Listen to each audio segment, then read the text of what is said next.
Astaghfirullah. Bismillahirrahmanirrahim. Assalamualaikum warahmatullahi wabarakatuh.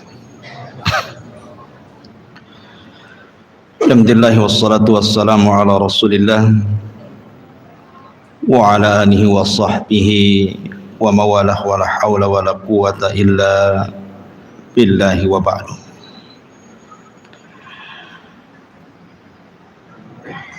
Ma'asyiral muslimin, jamaah sekalian yang dimuliakan Allah Subhanahu wa taala. Alhamdulillah, di malam ini kembali kita bisa duduk untuk bertalabul ilmi. Salawat dan salam kita hadiahkan kepada Rasul kita Nabi besar Muhammad sallallahu alaihi wasallam. Termasuk pada perkataan beliau rahimahullahu taala,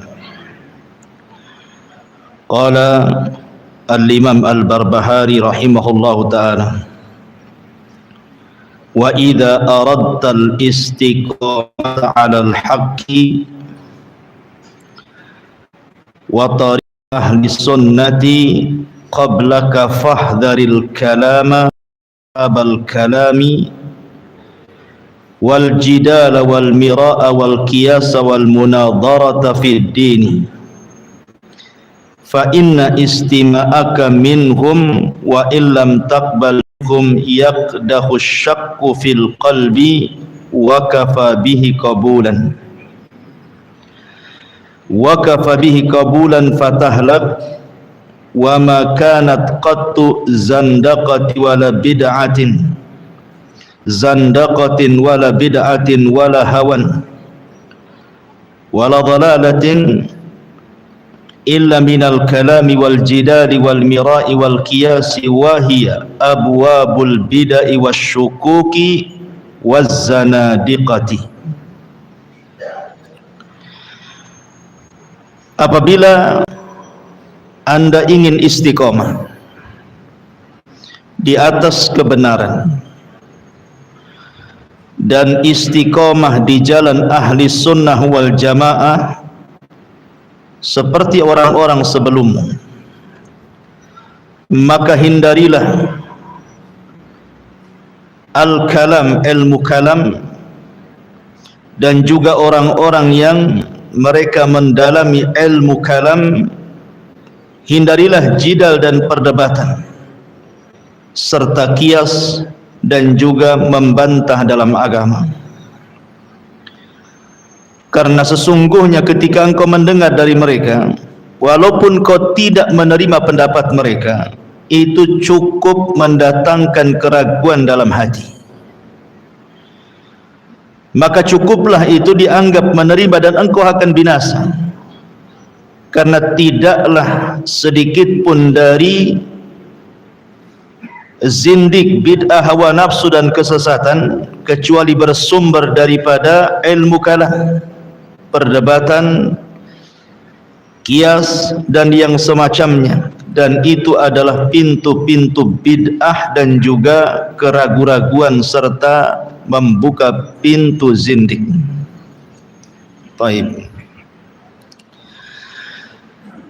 Di sini muallif rahimahullahu taala ingin menjelaskan kepada kita tentang pentingnya istiqomah. Apalagi di zaman fitnah seperti sekarang yang banyak syubhat dan syahwat, maka istiqomah tentu lebih berat lagi. Sebelum saya jelaskan perkataan muallif ini, sedikit saya ingin menjelaskan tentang pentingnya istiqomah. Istiqomah fi zamanil fitnah, istiqomah di zaman fitnah. Ma'asyiral muslimin yang dimuliakan Allah Azza wa Jalla, sumber dari setiap kesesatan ataupun yang memalingkan seseorang dari istiqomah menuju syahwat dan syubhat tidak lain adalah hati. Hati inilah yang kemudian merubah dari istiqomah menjadi sesat. Makanya Nabi SAW pernah bersabda dalam hadis yang dikeluarkan Imam Muslim, tu'radul fitanu 'alal qulubi kal hasiri 'udan fa ayyu qalbin ushribaha nukitat fihi nuqtatus sauda wa ayyu qalbin ankaraha nukitat fihi nuqtatun baydah hatta tasira ala qalbaini ala abyadha mithli as-safa fala tadurruhu fitnatun ma damatis samawati wal ard wal akharu aswad muzbadan kalquzi muzakhia la ya'rifu ma'rufan wa la yunkiru munkaran illa ma ushriba min hawahu. Kata Nabi SAW, fitnah akan dihamparkan ke hati setiap manusia seperti tikar yang dihamparkan sehelai demi sehelai.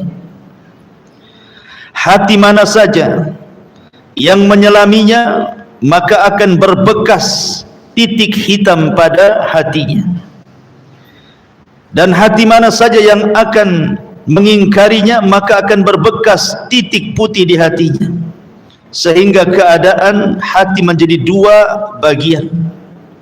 Putih seperti batu yang licin yang tidak terpengaruh oleh fitnah selama langit dan bumi tegak, sedangkan hati yang satunya hitam kelam berdebu seperti cangkir yang terbalik. Akibatnya ia tidak mengenal yang ma'ruf dan tidak pula mengingkari yang mungkar selain yang diserap oleh hawa nafsunya. Hadis ini dikeluarkan Imam Muslim. Perhatikan, Nabi SAW memberikan dua contoh kehidupan manusia dan kedua hati manusia. Ada manusia-manusia itu yang hatinya hitam kelam, ada manusia-manusia itu yang hatinya putih bersih. Di sini Nabi SAW mengatakan, adapun hati yang hitam kelam itu disebabkan karena setiap maksiat ia lakukan. Satu maksiat diletakkan satu titik hitam, dua kali maksiat dua titik hitam, tiga kali, empat kali, 10, 100, 1000 kali maksiat, berarti titik hitam itu memenuhi hatinya, menjadilah hati itu kelam. Tetapi sebaliknya, kata Nabi SAW, orang yang kemudian hatinya hanya untuk diarahkan kepada ibadah kepada Allah Azza wa Jalla. Anda salat diletakkan titik putih, Anda zakat, Anda haji, belajar, zikir, silaturahim, dan begitu seterusnya dari ibadah, sehingga hati itu menjadi terang benderang putih sekali. Bahayanya di sini Nabi SAW ketika menyebutkan hati itu kalau sudah hitam, apa kata Rasulullah di sini? Wal akharu aswadu muzbadan kalkuzi muzahiyah. Nabi mencontohkan seperti cangkir. Anggaplah ini cangkir. Hati yang hitam itu seperti ini, kemudian antum balik begini, ya. Yang tadinya seperti ini, kalau ini kosong tidak ada airnya, kemudian antum isi air, tentu akan penuh cangkir ini. Tapi kalau antum balik cangkir ini, kemudian antum penuhi air, maka tidak akan pernah masuk ke dalamnya dan akan melebar kemana-mana. Begitulah hati yang sudah penuh dengan titik hitam, seperti cangkir yang dibalik, diisi apapun dari atas tidak akan masuk. Mau masuk dari mana? Tidak ada lubangnya masalahnya. Sehingga ketika tidak ada yang masuk ke dalam cangkir itu, apa yang terjadi kata Rasulullah? La ya'rifu ma'rufan wa la yunkiru munkaran. Orang ini sudah tidak kenal mana yang ma'ruf dan dia lebih kenal dari yang mungkar. Kenapa? Karena dia main sedot saja dalam jiwanya dari hawa nafsunya, apa yang cocok dengan hawa nafsunya masuk. Ya. Begitulah ma'asyiral muslimin yang dimuliakan Allah Azza wa Jalla, hati itu mudah berubah. Terkadang dalam kenyataan hidup ada orang yang awalnya istiqomah, ikhwan, subhanallah, ngaji, hadir di majelis taklim, baca Qur'annya tidak lepas, berzikir, baik kehidupannya. Tapi subhanallah, Allah subhanahu wa ta'ala membalik hatinya karena dia tidak istiqomah. Akhirnya dibalik. Yang tadinya rajin membaca Quran ditutup Al-Qurannya, yang tadinya hadir di majelis taklim tidak pun pernah hadir lagi. Kehidupannya kacau, akhirnya futur maksiat kepada Allah Azza wa Jalla. Dan ini terjadi dahulu di zaman Bani Israel. Ada orang yang subhanallah hafal Taurat. Bukan hafal Taurat, artinya menguasai Taurat. Dan dia memfatwakan setiap muskilah, kesulitan-kesulitan umat, berfatwa dari Taurat. Orang ini betul-betul ahli Taurat. Semua hukum yang difatwakannya tidak lepas daripada kitab Taurat.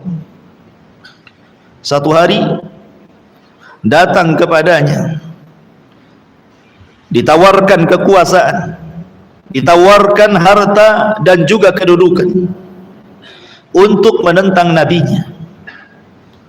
Pada awalnya dia istiqamah, tidak mau, karena yang dilawan adalah nabinya.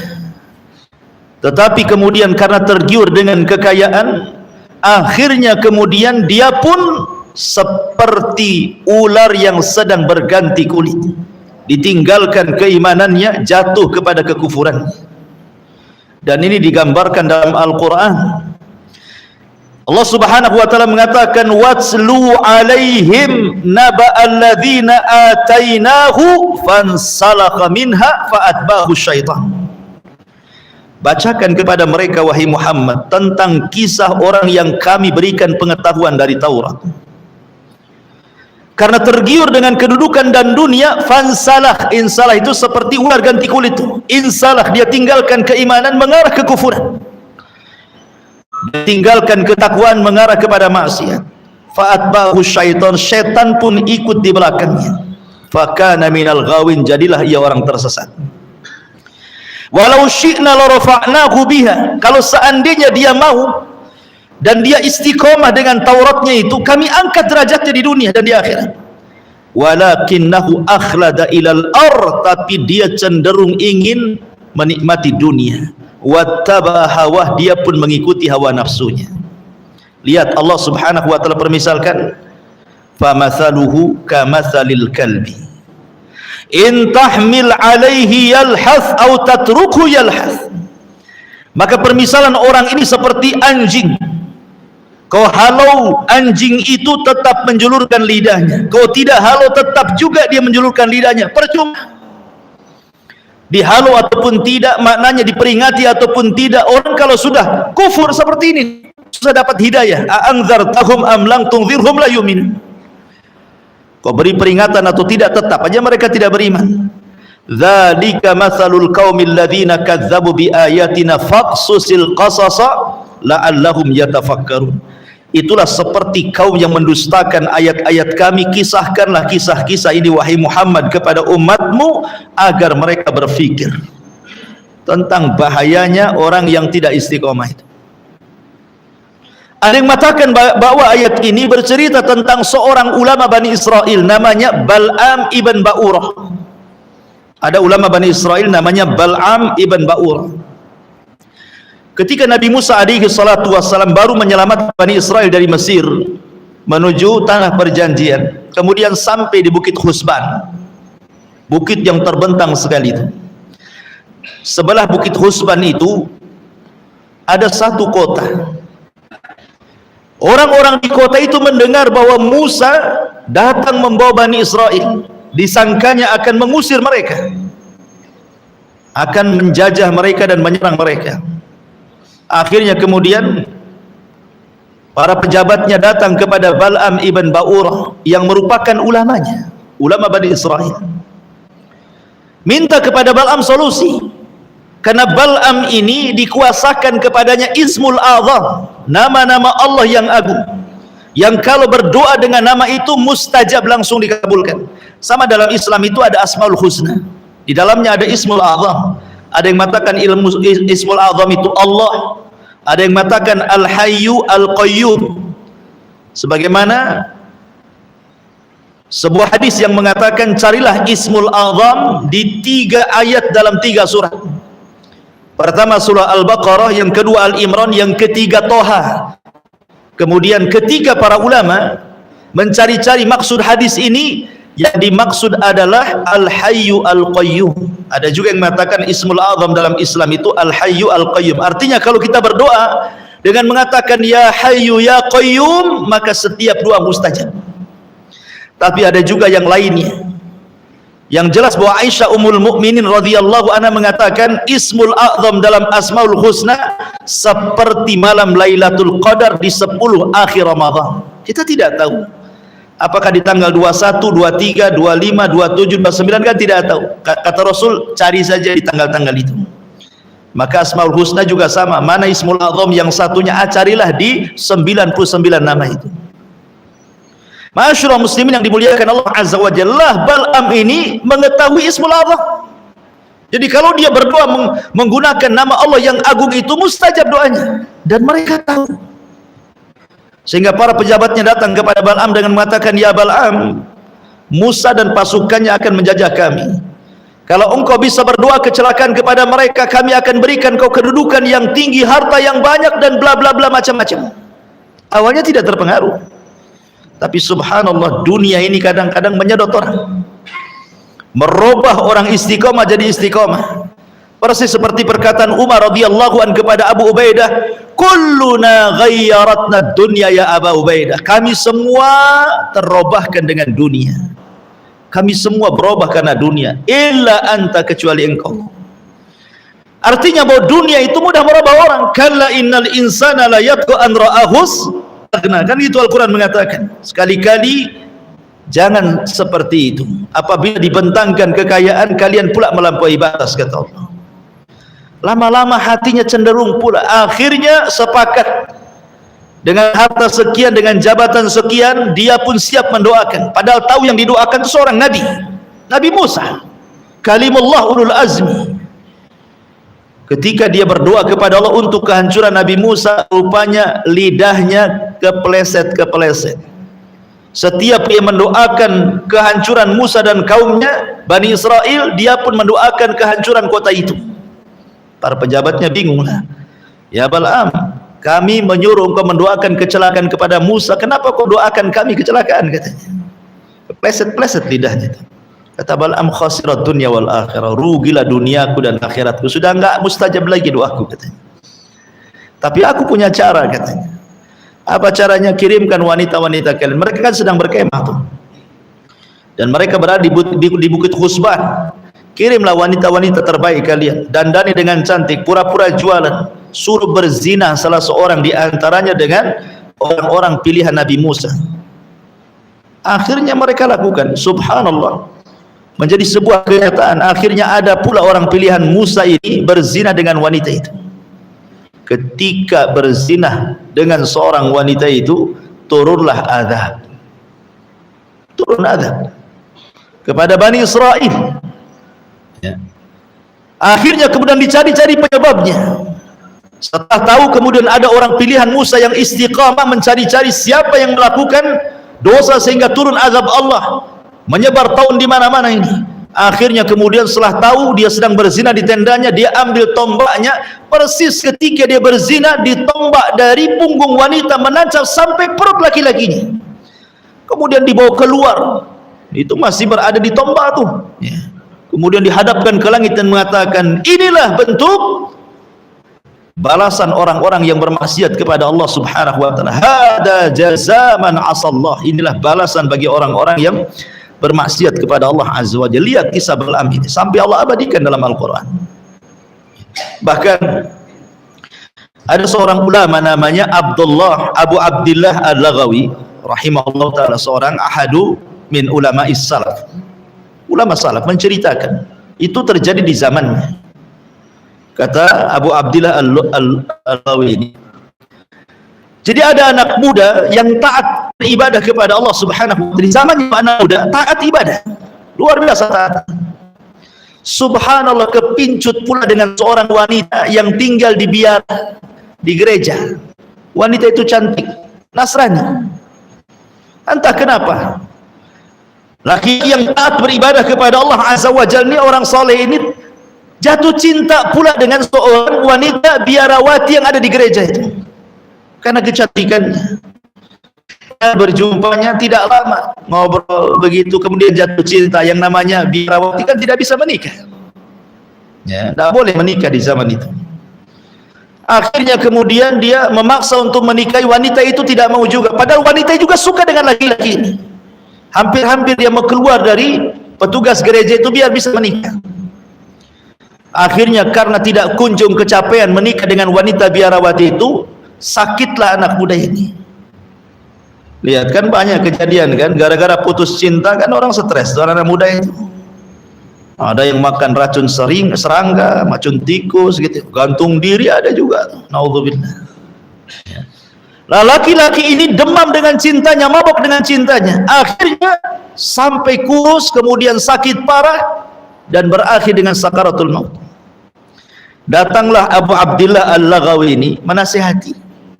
Ya fulan, masya Allah, ada apa engkau ini? Kemudian dia menceritakan, aku jatuh cinta dengan seorang wanita yang ada di gereja itu.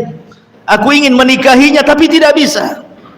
Maka semakin dalamlah kecintaanku, semakin parahlah penyakitku, katanya. Kata Abu Abdillah ini mengatakan, subhanallah, dia kan Nasrani. Kenapa kau cinta dengan seorang Nasrani? Wanita-wanita muslimah banyak. Kenapa engkau kemudian tertuju dengan wanita Nasrani? Ittaqillaha ya fulan. Bertakwa kau kepada Allah Subhanahu wa taala. Tapi dia mengatakan, demi Allah wahai imam, di dunia mungkin Allah tidak pertemukan aku dengan dia.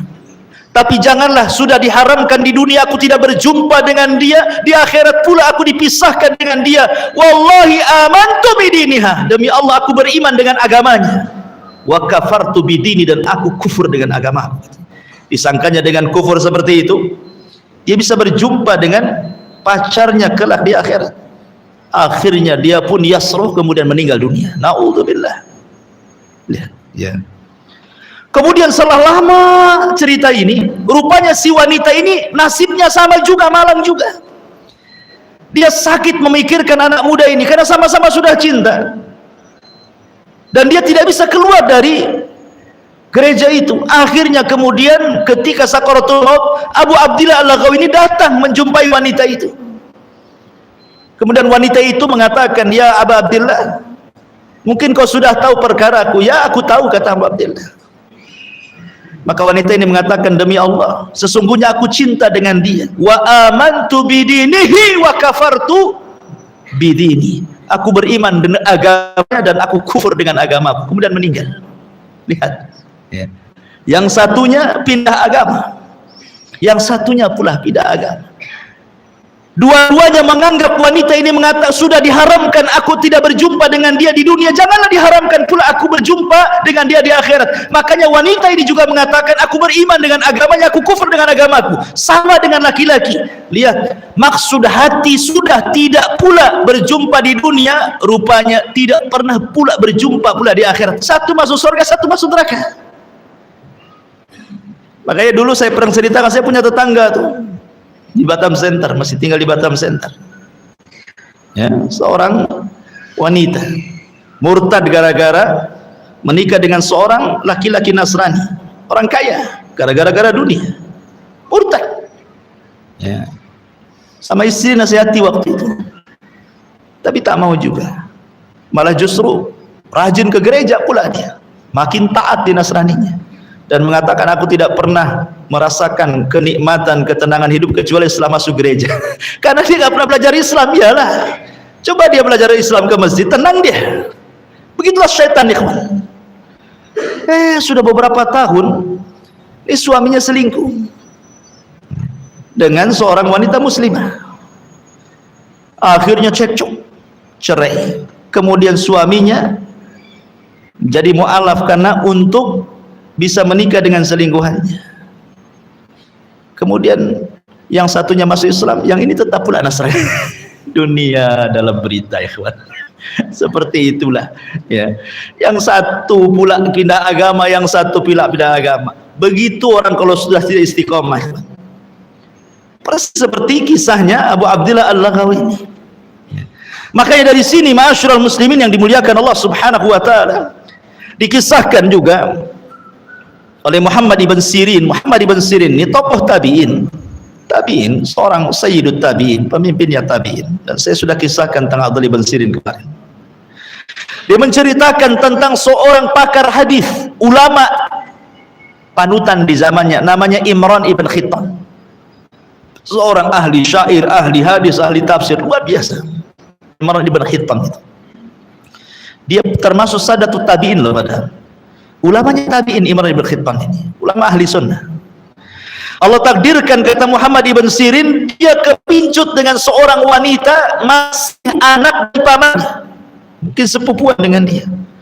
Wanita itu cantik jelita, tetapi keluarga pamannya semua khawarij, tidak ada yang ahli sunnah.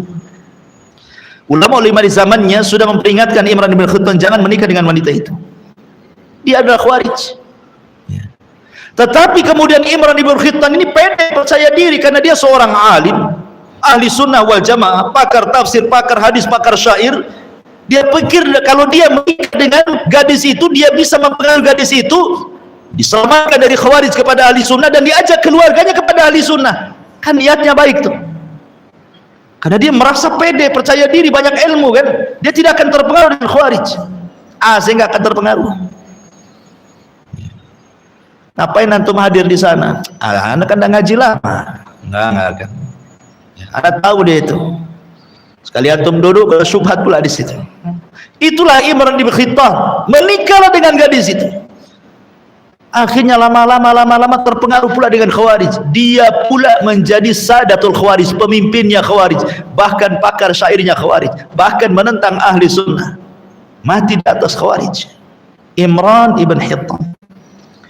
Makanya sudah saya katakan bahwa jangan pernah merasa aman dari kesesatan. Umar ibn Khattab radhiyallahu anhu pernah membawa lembaran Taurat kan. Nabi SAW takut dengan agama Umar. Pada siapa Umar? Disabdakan Nabi SAW kebenaran ngalir dari lisan dan juga hatinya. Tetapi Nabi SAW ketika Umar membawa lembaran Taurat itu marah dan mengatakan, amutahawwikun anta ya ibnal Khattab. Kau sudah bingung wahai Umar. Taraktukum alal baydha, aku tinggalkan Islam itu di atas terang benderang, lailuha kanahariha, malamnya seperti siangnya, la yazigu anha illa halik, yang tidak ada berpaling kecuali hancur dia. Akhirnya sama Umar dibanting, dilempar serpian ataupun lembaran Taurat itu. Kalau Nabi SAW mengkhawatirkan orang sekelas Umar terfitnah agamanya gara-gara memegang lembaran Taurat, tentu Nabi lebih mengkhawatirkan antum lagi hadir di majelis-majelis yang di situ pernah syubhat dan juga syahwat. Jangan pernah merasa aman. Saya kan sudah senior, sudah ngaji sunnah, sudah lama, sudah 10 tahun, 15 tahun katanya. Itu ada seminar, saya pengen tahu lah katanya. Ya, pokoknya ada tokoh liberal didatangkan ke Batam, penasaran saja, pengen orang ini karena sudah terlampau viral, fatwanya macam-macam nyeleneh. Cobalah saya hadir di situ. Enggak akan saya terpengaruh. Jangan begitu. Lebih baik tinggalkan majelis-majelis seperti itu. Jangan bermajlis dengan orang-orang yang menyerukan kepada hawa nafsu. Ma'asyiral muslimin yang dimuliakan Allah Subhanahu wa taala. Kalau kita melihat tentang kisah-kisah istiqomah ikhwan, banyak sekali dan saya akan kisahkan supaya makin mantap lagi. Baik kisah dahulu, kisah di zaman Rasul, atau kisah para ulama salaf. Kita melihat kepada zaman dulu, ada perkataan Abdullah ibn Abbas radhiyallahu anhuma yang sangat bagus. Ketika Abdullah ibn Abbas radhiyallahu anhuma mengomentari tentang tobatnya tukang-tukang sihir Fir'aun, akhirnya dibantai oleh Fir'aun. Apa kata Abdullah ibn Abbas radhiyallahu anhuma? Kanu fi awalin nahari sakharatun fajara, wa fi akhirin nahari syuhadaun barar. Mereka tukang-tukang sihir Fir'aun itu, kata Abdullah ibn Abbas, di awal siang, di waktu duha, mereka lah tukang-tukang sihir yang jahat, yang bengis. Tetapi di akhir siang, artinya sore mendekati maghrib, mereka adalah para syuhada yang baik. Bagaimana kisahnya? Ketika tukang-tukang sihir itu ikhwan dihadapkan dengan Nabi Musa alaihi salatu wasalam untuk berduel, kemudian mereka tidak sanggup melawan Nabi Musa, ya karena yang dilawan bukan sama-sama sihir, tetapi sihir dengan mukjizat, ya tidak imbang lah. Makanya kemudian Fir'aun marah dan mengatakan, amantum lahu qabla an adzana lakum innahu lakabirukum alladhi 'allamakumus sihr fala uqatti'anna aydiyakum wa arjulakum min khilaf wa la usallibannakum fi judu'in nakhli wa li ta'lamunna ayyuna asyaddu adzaban wa abqa. Fir'aun marah dan mengatakan, apakah kalian telah beriman kepada Musa sebelum aku izinkan? Beriman saja harus izin sama Fir'aun. Ya. Sesungguhnya dia, Musa itu adalah pemimpin-pemimpin yang mengajarkan sihir kepada kalian. Dia ada engkau sihir, ya, maka sungguh aku akan potong tangan kaki kalian wahai para penyihir secara silang, dan sungguh aku akan salib kalian pada pangkal pokok kurma, dan sungguh kamu akan mengetahui siapa di antara kita yang lebih pedih dan lebih keras siksanya. Akhirnya semua tukang sihir itu diancam seperti itu, tapi mereka istiqomah. Mereka sudah dapat hidayah. Hidayah sudah masuk ke dalam hatinya sehingga menggerakkan keimanannya. Tidak mau kufur, mereka sudah dapat hidayah. Akhirnya Fir'aun pun betul-betul membantai mereka. Dari sinilah Abdullah ibn Abbas radhiyallahu anhu ketika tukang sihir berdoa saat sebelum dibantai, Rabbana afrigh alaina sabran wa tawaffana muslimin. Ya Allah, berikan kesabaran kepada aku dan wafatkan aku menjadi orang Islam. Kemudian dibantai Fir'aun. Kata Abdullah bin Abbas radhiyallahu anhuma, kanu fi awalin nahari sakharatun fajara wa fi akhirin nahari syuhadaun barara. Lihat, mereka di waktu duha menjadi tukang sihir, ketika sore mereka para syuhada yang baik. Itu karena istiqamah. Istiqamah bisa merubah dalam satu hari tukang-tukang sihir yang setiap hari mereka menggeluti kesyirikan, mulai mereka lahir sampai mereka berduel dengan Musa. Baru itulah mereka beriman dalam satu hari itu. Tapi mereka istiqamah. Walaupun mereka ahli sihir, karena mereka sudah tobat dan istiqamah dengan istiqamah yang baik, walaupun hanya satu hari, Allah masukkan ke dalam surga. Begitulah istiqamah. Makanya ma'asyiral muslimin, Nabi SAW mengajarkan kepada para sahabat untuk sabar dan istiqamah memegang agamanya. Ada seorang sahabat namanya Khabbab ibn Arat radhiyallahu anhu. Khabbab ibn Arat ini dibeli oleh majikannya untuk menjadi pekerja pandai besi, karena majikannya tukang pandai besi. Dia cari budak untuk dipekerjakannya. Dibelilah budak dari pasar Ukat itu. Dapatlah Khabbab ibn Arat ini. Ketika cahaya hidayah menerangi Mekah, banyaklah budak-budak yang masuk Islam itu. Salah satunya Bilal, Zunairah, kemudian juga Khabbab ibn Arat dan yang lainnya, banyak masuk Islam. Ketahuan pula sama majikannya, marah. Setiap hari majikannya mengambil besi panas dan disundutkan ke bahunya Khabbab. Di punggungnya penuh dengan sundutan besi itu. Makanya Khabbab ibn Arat di masa khulafa Amirul Mukminin Umar bin Khattab radhiyallahu anhu, Amirul Mukminin menceritakan tentang kisah bagaimana sulitnya awal dakwah. Ketika itu Khabbab membuka bajunya, tidak ada satupun di punggungnya kecuali ada bekas lubang sundutan besi panas. Ya. Jadi akhirnya tidak tahan Khabbab ini. Dia datang kepada Nabi SAW yang ketika itu sedang bersandar di kiswah Ka'bah.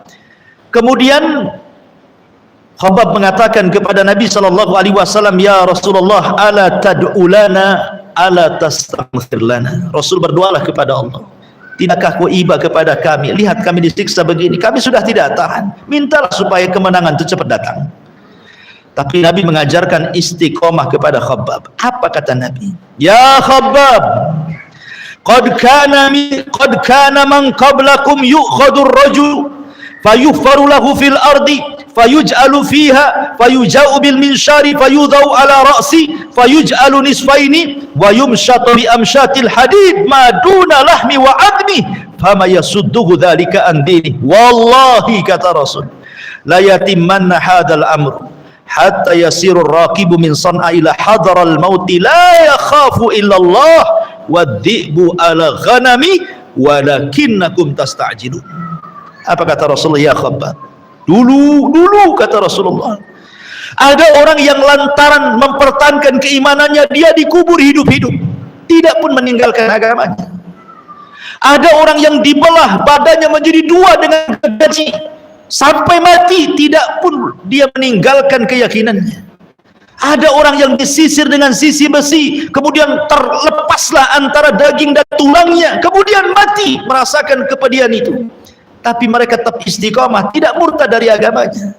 Ya Khabbab, Sesungguhnya engkau tergesa-gesa. Nanti akan datang masanya, kata Nabi SAW, orang berjalan dari Son'ah ke Hadral Maut tidak akan takut kecuali kepada Allah Subhanahu wa ta'ala.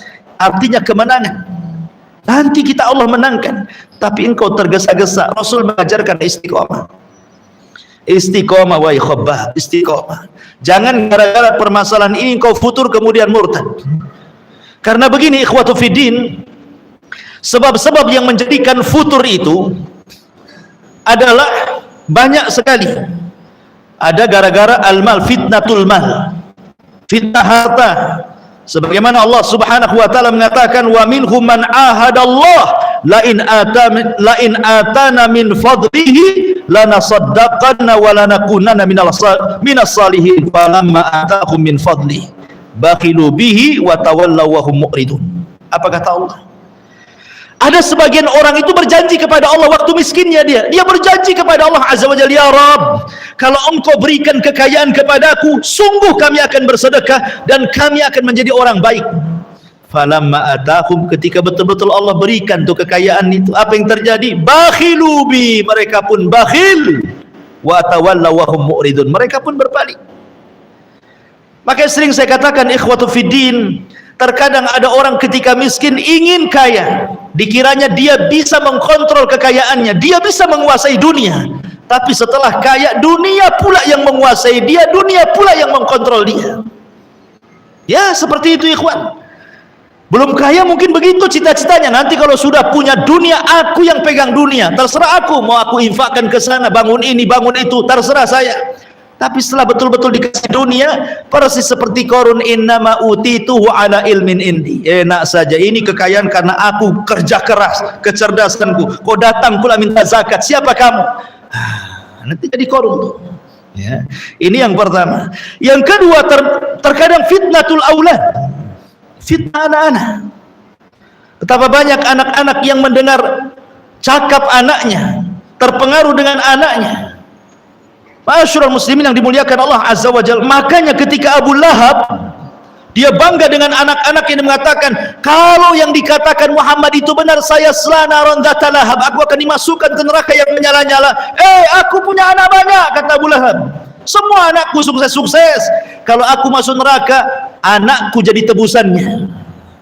Maka Allah mengatakan, ma'agna anhu maluhu wa ma kasab.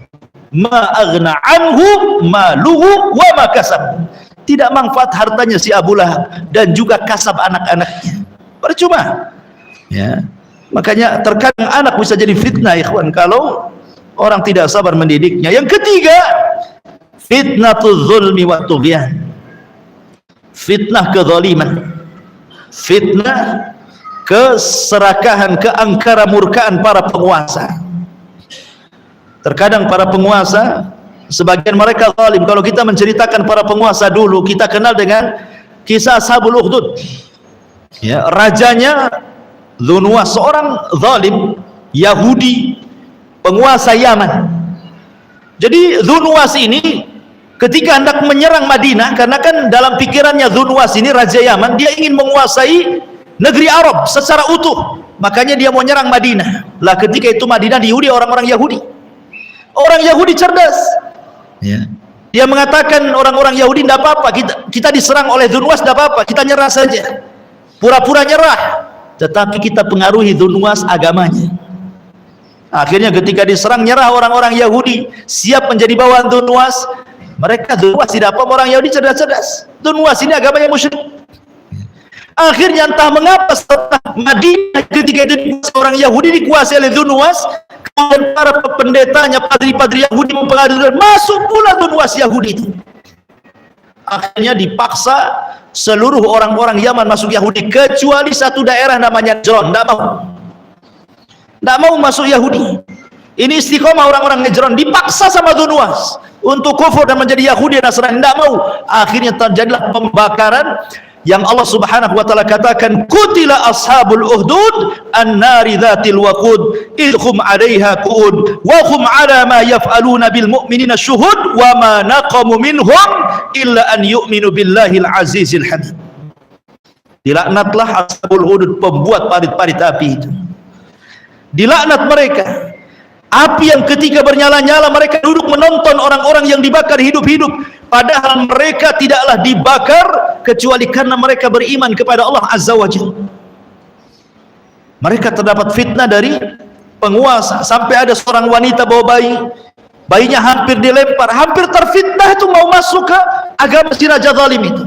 Tapi bayi yang mau dilempar ke dalam parit api tiba-tiba mengatakan, ya ummah anti alal haq, wahai ibu engkau di atas kebenaran, masuklah, lemparkan badanku ke dalam api itu. Istiqomah. Terkadang fitnah itu datang dari penguasa.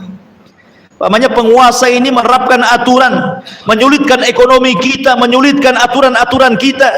Sabar, istiqomah. Pasti Allah Subhanahu wa taala akan memberikan kemudahan setelah kesulitan. Inna ma'al usri yusran, inna ma'al usri yusran.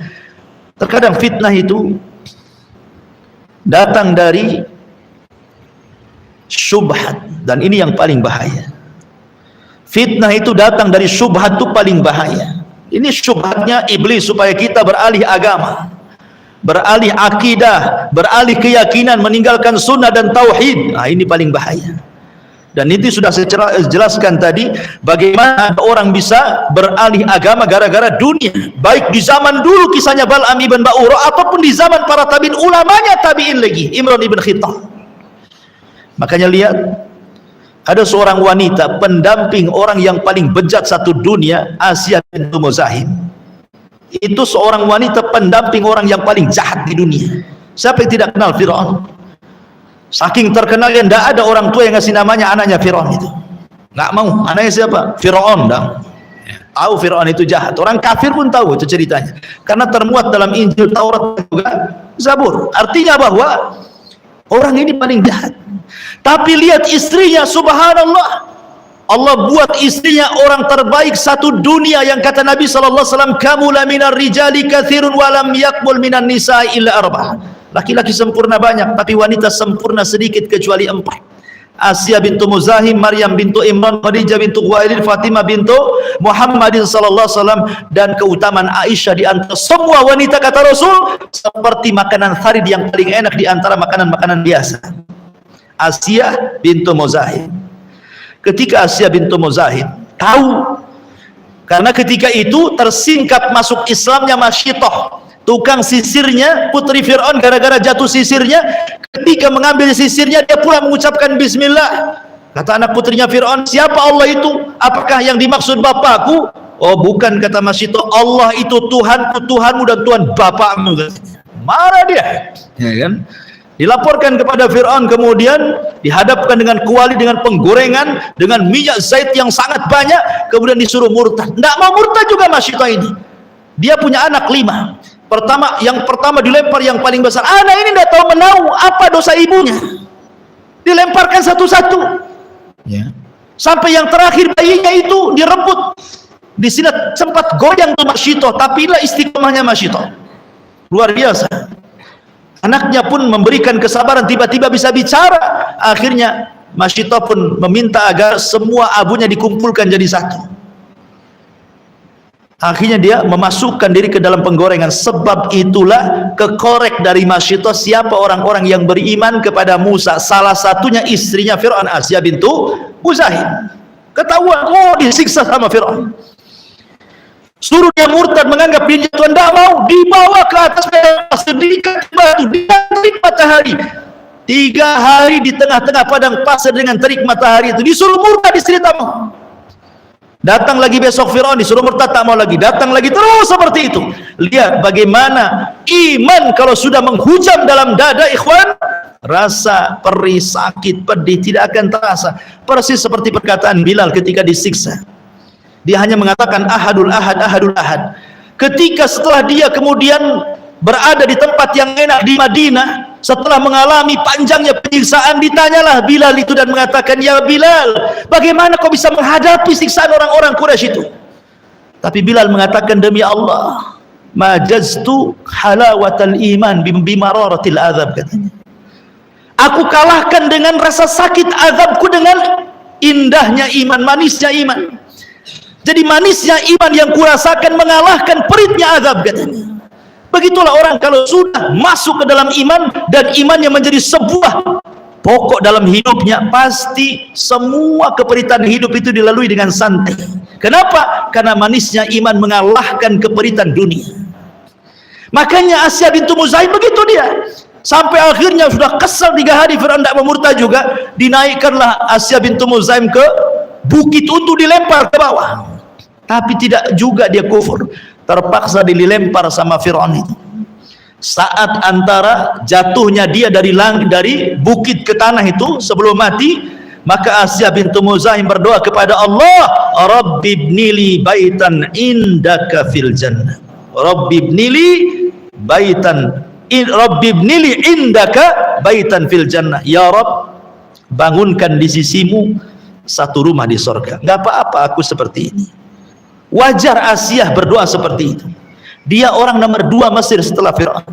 Kekayaannya di tangannya, mau apa saja ada, mau makan enak apa saja ada, mau nyuruh-nyuruh dayang apa saja ada. Artinya ini orang nomor 2 dan Fir'aun sangat mencintainya. Kurang apa kenikmatan dunianya? Tapi dia rela meninggalkannya demi beriman kepada anak angkatnya Nabi Musa. Makanya wajar dia berdoa mengatakan, Rabbi ibnili indaka baitan fil jannah. Ya Rabb, bangunkan untukku di sisimu satu istana di sorga. Lihat bahasanya, ya Allah, bangunkan untukku di sisimu satu istana di sorga. Allah tidak katakan, ya Allah, bangunkan satu rumah di sisimu, tetapi di sisimu satu rumah. Kata ulama, disinilah pentingnya apa? Mencari tetangga sebelum rumah. Tafdilul jar ala dar, kata ulama. Antum kalau cari rumah di perumahan, yang didahulukan itu tetangga dulu sebelum rumah. Masuk ke perumahan, tanya ini muslim atau kafir, atau 50-50, ada masjidnya tidak, macam mana, ada kegiatan ngaji tidak. Oh mantap, banyak orang sunahnya di sini, beli, maksudnya begitu. Tapi kan di zaman sekarang kayak gitu. Pertama antum lihat, tengok gambarnya, view-nya macam mana, ada kolam renangnya enggak, ada tempat fusalnya enggak, ada olahraganya enggak, jalannya luas enggak, kan itu. Soal tetangga yang satu Nasrani, yang satu Buddha, Hindu, Kristen, gado-gado enggak masalah. Yang penting rumahnya bagus. Bukan begitu. Di sini Asya bintu Muzaim mengatakan, ya Allah, bangunkan untukku di sisimu dulu. Maksudnya bertetangga dengan Allah, baru kemudian baitan fil jannah, baru bicara rumah. Dia ingin dekat dengan Allah dulu, baru berbicara rumah. Harusnya kita juga gitu, dekat dengan Allah dulu, cari tetangga-tetangga yang baik, yang seakidah, yang seiman, baru cerita rumah, gitu maksudnya. Akhirnya Asya pun jatuh dan mati syahidah. Allah mengatakan, wa daraballahu mathalan lilladzina amanu imra'ata fir'auna idh qalat rabbi ibni li indaka baitan fil jannah wa najjini min fir'auna wa amalihi wa najjini minal qaumidz zalimin. Allah buat permisalan bagi orang-orang yang beriman, istri orang yang disebut dengan Fir'aun, ketika berkata, ya Rabb, bangunkan untukmu di sisimu satu istana di sorga, dan selamatkan dari Fir'aun dan seluruh perbuatannya, dan juga selamatkan aku dari orang-orang yang menzalimiku. Isya. Iya. Ya sudah, azan dulu lah. Azan dulu. Nanti kita lanjutkan sedikit.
Ya, kita sedikit tambahan. Tidak ada manusia setelah Nabi SAW yang lebih istiqomah dibandingkan para sahabat. Ada satu menarik kisah tentang dialog Abi Sufyan bersama Herakli. Ketika itu kan Herakli bermimpi, dalam mimpinya dia ditumbangkan oleh orang-orang yang dikhitan. Kemudian kata menteri-menterinya, setahu kami yang dikhitan itu orang-orang Yahudi. Kalau engkau mau kita binasakan aja orang-orang Yahudi itu. Rupanya di waktu yang sama datang surat Nabi SAW kepada Herakli. Dan di waktu yang sama juga Abi Sufyan dan rombongannya dari Arab sedang berdagang di Syam. Rupanya tersebar bahwa mereka juga orang-orang Arab dikhitan. Bukan Yahudi saja, orang Arab sudah dikhitan. Artinya khitan itu orang-orang Jani sudah dikhitan. Kemudian setelah datang Rasul dikukuhkan dengan khamsun minal fitrah, 5 dari kebersihan. Khitan itu bahkan wajib dalam Islam bagi laki-laki, sunnah bagi wanita. Tapi yang jelas bahwa ditangkaplah Abi Sufyan, kemudian ditanyakan soal surat itu. Nabi SAW sedang menyurati para raja untuk masuk Islam. Ya.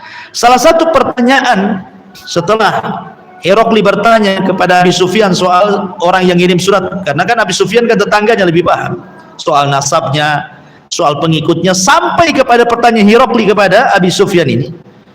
Dia mengatakan, wa sa'altuka ya Aba Sufyan ayartadu ahadun sukhtatan lidinihi ba'da an yadkhula fi. Adakah orang-orang yang mengikuti Nabi itu satu saja di antara mereka ada yang murtad dari agama Muhammad setelah mereka masuk karena benci dengan agamanya, rupanya tidak sesuai dengan keinginannya? Maka Abi Sufyan mengatakan, la, tidak. Belum ada orang yang murtad. Setiap masuk ke agama Muhammad itu tidak ada yang murtad, katanya. Menunjukkan para sahabat istiqomah. Lihat jawaban Raja Herakli yang bijak ini. Apa kata Raja Herakli? Dia mengatakan, ketika Abi Sufyan mengatakan la, tidak, kata Herakli, kadzalikal iman hina tukhalitu bashashatuhu hina tukhalitu bashashatahu al-qulubah. Begitulah iman, apabila sudah bercampur adu di hati seseorang maka akan lahir istiqomah. Ini pengakuan Herakli. Karena iman itu ikhwan kalau masuk ke dalam hati menggerakkan badan, sebagaimana maksiat kalau masuk ke dalam hati itu juga menggerakkan badan. Kalau maksiat masuk kepada hati, maka gerak badannya untuk maksiat. Tapi kalau hati dimasuki iman, maka geraklah badan untuk beramal saleh. Itu perkataan Herakli kepada siapa? Abi Sufyan. Ya. Lalu dengan apa supaya kita tetap istiqomah? Yang pertama, talabul hidayah, mintalah hidayah kepada Allah, karena yang membolak-balikkan hati kita ini adalah Allah. Renungkanlah setiap kata dalam solat kita, ihdinas siratal mustaqim. Jangan lewat begitu saja tanpa makna. Ihdinas siratal mustaqim. 17 kali loh kita ngomong dalam solat sehari semalam itu. Kemudian yang kedua, istiqomah ala din wa adamu tafrid. Berusaha untuk istiqomah dengan cara apa? Jangan berlebihan dalam amalkan agama itu. Kata Nabi bahwa sedikit tapi terus, itulah sebaik-baik amal. Khairul a'mal adwamuha wa iqallah. Sebaik-baik amal itu yang sedikit tapi istiqomah. Karena Allah tidak akan bosan menerima amal kita, tapi kita yang bosan beribadah kepadanya. Kalau antum terlalu rajin semua diborong, pasti bosan lama-lama. Maka ambillah yang terbaik, istiqomahlah di situ walaupun sedikit. Kan sedikit-sedikit lama-lama jadi banyak. Ya. Kemudian yang ketiga, tamasuk bisunnah. Berusaha untuk mencontoh sunnah Nabi SAW, kembali kepada sunnah Rasul. Bagaimana Nabi SAW bertanduk tindak, baik ucapannya, perbuatannya, dan begitu seterusnya. Termasuk juga kasratu dzikrillah, berbanyak zikir. Kenapa? Karena hati anak Adam itu mudah berubah. Siapa yang merubahnya? Syaitan. Maka dengan zikrillah inilah mudah-mudahan setan tidak merubah hati kita. Kemudian juga as-sabru ala amrillah. Sabar apapun yang diputuskan Allah Subhanahu wa ta'ala kepada kita, apakah itu baik ataukah buruk, sabar. Karena banyak orang yang murtad gara-gara faktor ekonomi, tidak sabar, ya. Atau pindah akidah, pindah agama.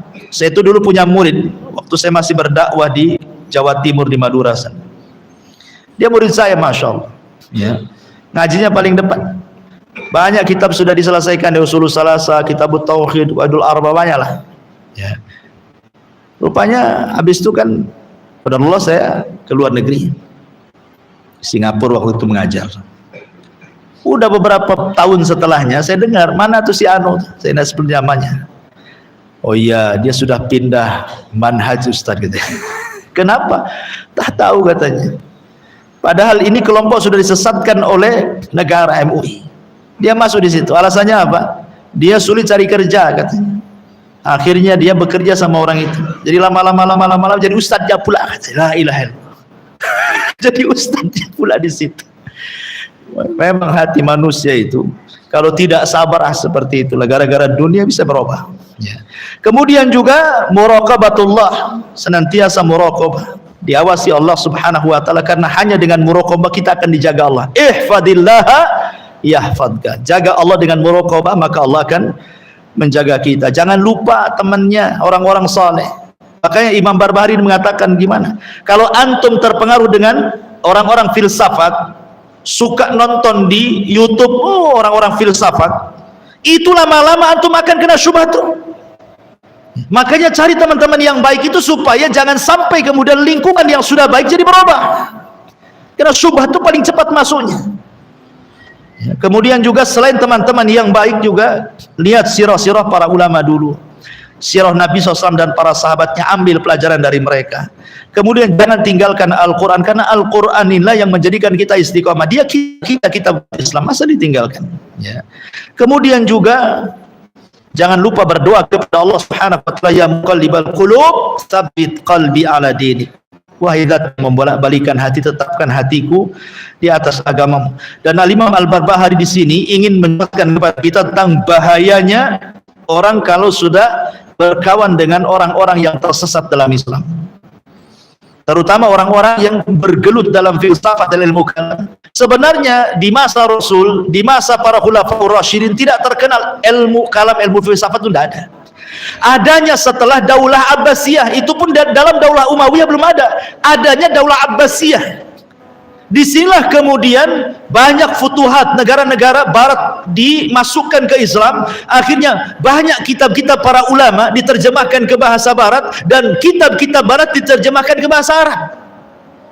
Akhirnya kemudian banyak pemikiran-pemikiran Plato, Yunan, Masuklah di tengah-tengah kaum muslimin pada era Abbasiyah. Disinilah muncul kelompok yang namanya Mu'tazilah, Jahmiyah, Qadariyah, dan begitu seterusnya. Akhirnya kemudian mulailah tersimpangkan manusia dari akidah. Karena kalau kita bicara soal perkembangan tentang ilmu kalam, ahli kalam, filsafat itu dimulai dari Mu'tazilah, kemudian Jahmiyah, Khawarij, Zindik, kemudian Imamiyah, orang Syiah, Ibadiyah, dan begitu seterusnya. Dan pasti mereka bicara soal 4 perkara. Pertama bicara soal ketuhanan, yang kedua bicara soal ismatul anbiya, tentang kemaksuman para nabi. Kemudian yang ketiga bicara soal usuluddin, umuruddin, perkara-perkara agama, usul-usulnya, ataupun bicara tentang hari kiamat. Inilah yang diperdebatkan oleh orang-orang filsafat, sehingga banyak yang menyimpang dalam 4 bab ini. Makanya kenapa para ulama dalam kitab Syarhus Sunnah ini sangat memberikan wanti-wanti agar jangan sampai berkawan dengan orang-orang yang memiliki pemahaman seperti mereka. Kalau tidak, tersesat kita dengan mereka. Walaupun kita tidak ikut, minimalnya ragu-ragu hati kita ini. Akhirnya ketika ragu-ragu benar ke salah, setan masuk di situ. Masuklah syubhat dan syahwat.